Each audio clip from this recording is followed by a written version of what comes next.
Good morning सर्वांना। तर आज आहे नागपंचमी। तर सुरुवातीला एक पाट टाकायचा आहे, त्यावर एक लाल कापड टाकून घ्यायचं आहे। त्यानंतर एका वाटीमध्ये दूध आणि कुंकू मिक्स करून आपल्याला नागदेवतेची प्रतिमा काढायची आहे।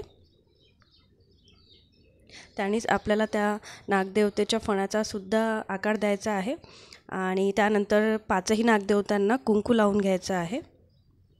त्यानंतर जानवं बनवून घ्यायचं आहे आणि त्याला कुंकाची बोटं लावून घ्यायची आहे।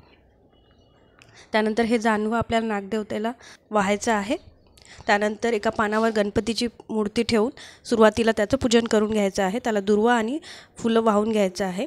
त्यानंतर एका वाटीमध्ये नागदेवतेला दूध आणि प्रसादामध्ये मी शिरा, बटाटा भाजी आणि पुरी बनवली आहे। त्यानंतर सर्व देवतांना फुलं वाहून घ्यायचे आहे आणि शेवटी अगरबत्ती लावायची आहे आणि फुलवात लावून आरती करायची आहे। अशा पद्धतीने नागपंचमीची पूजा करायची।